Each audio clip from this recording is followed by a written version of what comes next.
From My Bondage and My Freedom by Frederick Douglass.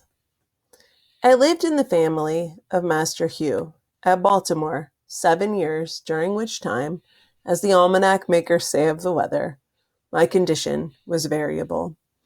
The most interesting feature of my history here was my learning to read and write, under somewhat marked disadvantages. In attaining this knowledge, I was compelled to resort to indirections by no means congenial to my nature, and which were really humiliating to me.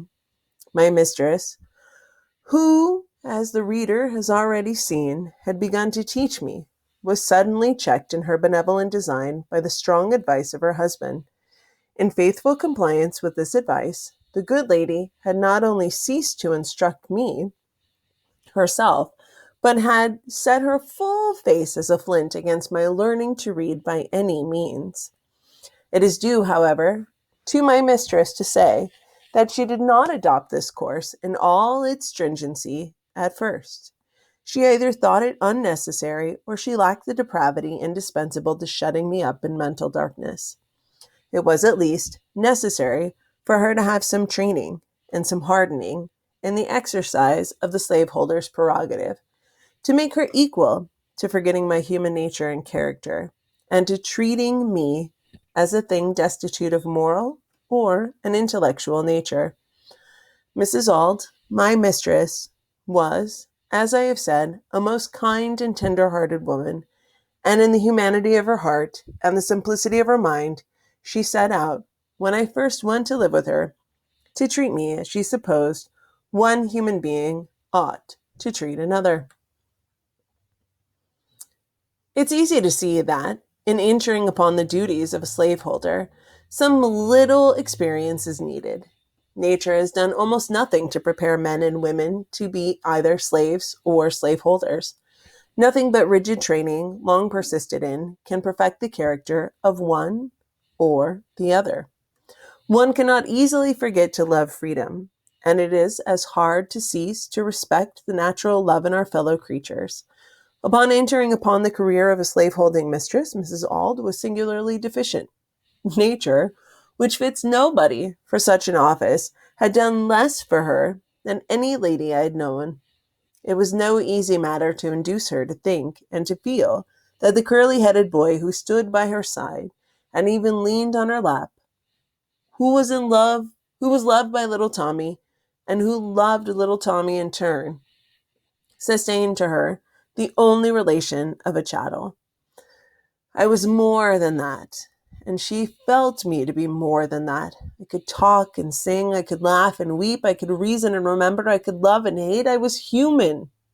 And she, dear lady, knew and felt me to be so.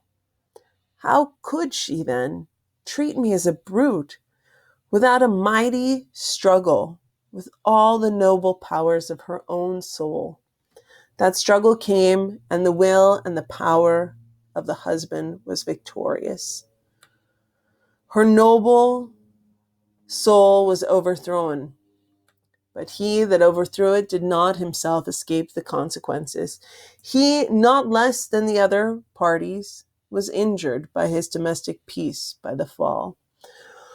When I went into their family, it was the abode of happiness and contentment. The mistress of the house was a model of affection and tenderness. Her fervent piety and watchful uprightness made it impossible to see her without thinking and feeling that woman is a Christian. There was no sorrow nor suffering for which she had not a tear. There was no innocent joy for which she had not a smile. She had bread for the hungry, clothes for the naked, and comfort for every mourner that came within her reach. Slavery soon proved its ability to divest her of these excellent qualities, and her home of its early happiness.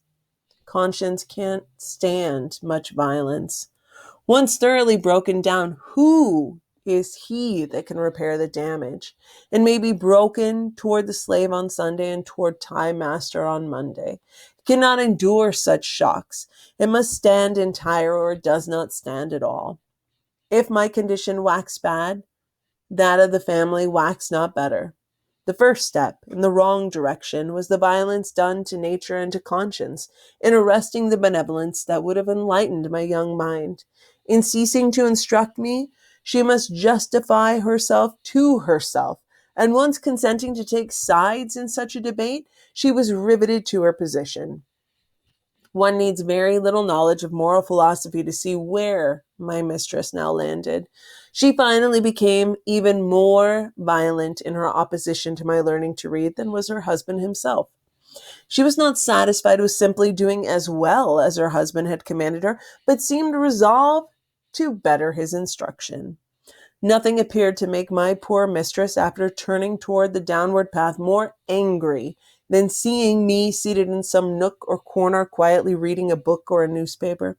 I've had her rush at me with the utmost fury and snatch from my hand such newspaper or book with something of the wrath and consternation with which a traitor might be supposed to feel upon being discovered in a plot by some dangerous spy. Mrs. Auld was an apt woman, and the advice of her husband and her own experience soon demonstrated to her the entire satisfaction that education and slavery are incompatible with each other. When this conviction was thoroughly established, I was most narrowly watched in all my movements. If I remained in a separate room from the family for any considerable length of time, I was sure to be suspected of having a book, and was at once called upon to give an account of myself.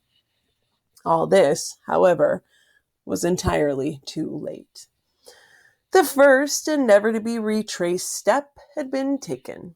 In teaching me the alphabet, in the days of her simplicity and kindness, my mistress had given me the inch, and now no ordinary precaution could prevent me from taking the L. Seized with a determination to learn to read at any cost, I hit upon many expedients to accomplish the desired end. The plea, which I mainly adopted, and the one by which I was most successful, was that of using my young white playmates, with whom I met on the streets as teachers. I used to carry almost constantly a copy of Webster's spelling book in my pocket, and when sent of errands, or when playtime was allowed, I would step with my young friends aside and take a lesson in spelling. I generally paid my tuition fee to the boys with bread, which I also carried in my pocket. For a single biscuit, any of my hungry little comrades would give me a lesson more valuable to me than bread. Not everyone, however, demanded this consideration, for there were those who took pleasure in teaching me whenever I had a chance to be taught by them. I am strongly tempted to give the names of 2 or 3 of those little boys, as a slight testimonial of the gratitude and affection I bear them. But prudence forbids. Not that it would injure me, but it might possibly embarrass them, for it's almost an unpardonable offense to do anything directly or indirectly to promote a slave's freedom in a slave state. It's enough to say that my warm-hearted little playfellows, that they lived on Philpott Street, very near Durgin and Bailey's shipyard.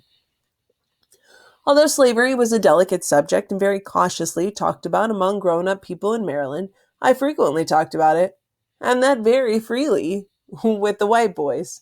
I would sometimes say to them while seated on a curbstone or cellar door, "I wish I could be as free as you'll be when you get to be men. You'll be free, you know, as soon as you're 21 and can go where you like. But I'm a slave for life. Have I not as good a right to be as free as you have?" Words like these, I observed, always troubled them. I had no small satisfaction in wringing from the boys occasionally that fresh and bitter condemnation of slavery that springs from nature unseared and unperverted. Of all consciousness, let me have those to deal with which have not been bewildered by the cares of life. I do not remember ever to have met with a boy while I was in slavery who defended the slave system, but I have often had boys to console me with the hope that something would yet occur by which I might be made free. Over and over again, they've told me that they believed I had as good a right to be free as they had, and that they did not believe God ever made anyone to be a slave. The reader will easily see that such little conversations with my playfellows had no tendency to weaken my love of liberty, nor to render me contented with my condition as a slave. When I was about 13 years old and had succeeded in learning to read, every increase of knowledge, especially respecting the free states, added something to the almost intolerable burden of thought. I am a slave for life. To my bondage, I saw no end. It was a terrible reality, and I shall never be able to tell how sadly that thought chafed my young spirit. Fortunately or unfortunately, about this time in my life, I had made enough money to buy what was then a very popular school book, the Colombian Orator. I bought this edition to my library of Mr. Knight on Thames Street, Fells Point, Baltimore, and I paid him 50 cents for it. I was first led to buy this book by hearing some little boys say that they were going to learn some little pieces out of it for the exhibition. This volume was indeed a rich treasure, and every opportunity afforded me for a time was spent diligently perusing it. Among much other interesting matter, that which I had perused and reperused with unflagging satisfaction was a short dialogue between a master and a slave. The slave is represented as having been recaptured in a second attempt to run away. The master opens the dialogue with an upbraiding speech, charging the slave with ingratitude and demanding to know what he has to say in his own defense. Thus upbraided and thus called upon to reply, the slave rejoins that he knows how little anything that he can say will avail. Seeing that he is completely in the hands of his owner, and with noble resolution calmly says, I submit to my fate. Touched by the slave's answer, the master insists upon his further speaking and recapitulates the many acts of kindness which he has performed toward the slave, and tells him he is permitted to speak for himself. Thus invited to the debate, the quondam slave made a spirited defense of himself. Thereafter the whole argument for and against slavery was brought out. The master was vanquished at every turn in the argument, and seeing himself to be thus vanquished, he generously and meekly emancipates the slave, with his best wishes for his prosperity. It's scarcely necessary to say that a dialogue, with such an origin and such an ending, read when the fact of my being a slave was a constant burden of grief, powerfully affected me. And I could not help feeling that the day might come when the well-directed answers made by the slave to the master in this instance would find their counterpart in myself. This, however, was not all the fanaticism with which I found in this Colombian orator. I met there one of Sheridan's mighty speeches on the subject of Catholic emancipation, Lord Chatham's speech on the American War, and the speeches by the great William Pitt and by Fox. These were all choice documents to me, and I read them over and over again with an interest that was ever increasing because it was ever gaining in intelligence. For the more I read them, the better I understood them. The reading of these speeches added much more to my limited stock of language and enabled me to give tongue to many interesting thoughts which had frequently flashed through my soul and died away for want of utterance. The mighty power and the heart-searching directness of truth penetrating even the heart of a slaveholder, compelling him to yield up his earthly interest to the claim of eternal justice, were finally illustrated in the dialogue just referred to, and from the speeches of Sheridan I got a bold and powerful denunciation of oppression and a most brilliant vindication of the rights of men. Here was indeed a noble acquisition. If I ever wavered under the consideration that the Almighty in some way ordained slavery and willed my enslavement for his own glory, I wavered no longer.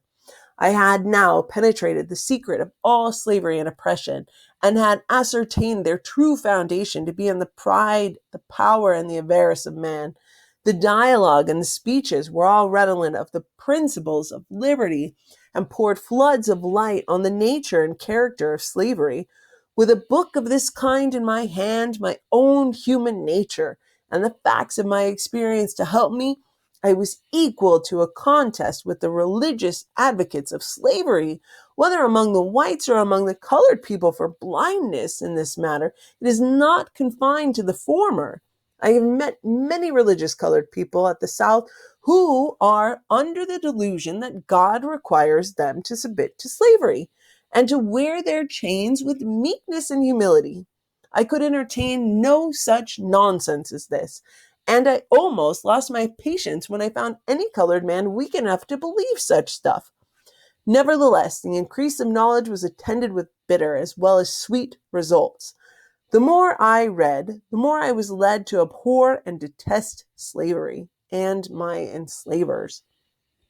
Slaveholders, thought I, are only a band of successful robbers who left their homes and went to Africa for the purpose of stealing and reducing my people to slavery.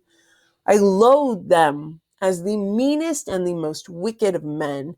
As I read, behold, the very discontent so graphically predicted by Master Hugh had already come upon me. I was no longer the light-hearted, gleesome boy full of mirth and play, as when I landed first at Baltimore. Knowledge had come. Light had penetrated the moral dungeon where I dwelt, and behold, there lay the bloody whip from my back. And here was the iron chain, and my good, kind master. He was the author of my situation. The revelation haunted me, stung me, and made me gloomy and miserable as I writhed under the sting and torment of this knowledge. I almost envied my fellow slaves for their stupid contentment. This knowledge opened my eyes to the horrible pit and revealed the teeth of the frightful dragon that was ready to pounce upon me. But it opened no way for my escape. I have often wished myself a beast or a bird, anything rather than a slave. I was wretched and gloomy beyond my ability to describe. I was too thoughtful to be happy. It was this everlasting thinking which distressed and tormented me, and yet there was no getting rid of the subjects of my thought. All nature was redolent of it. Once awakened by the silver trump of knowledge, my spirit was roused to eternal wakefulness. Liberty, the inestimable birthright of every man, had for me converted every object into an assertor of this great right. It was heard in every sound and beheld in every object. It was ever present to torment me with a sense of my wretched condition. The more beautiful and charming were the smiles of nature, the more horrible and desolate was my condition. I saw nothing without seeing it. I heard nothing without hearing it. I do not exaggerate when I say that it looked from every star, smiled in every calm, breathed in every wind, and moved in every storm. I have no doubt that my state of mind had thing to do with the change in the treatment adopted by my once kind mistress toward me. I can easily believe that my leaden, downcast, and discontented look was very offensive to her. Poor lady. She did not know my trouble, and I dared not tell her. Could I have freely made her acquainted with the real state of my mind and given her the reasons therefor, it might have been well for both of us. Her abuse of me fell upon me like the blows of the false prophet upon his ass.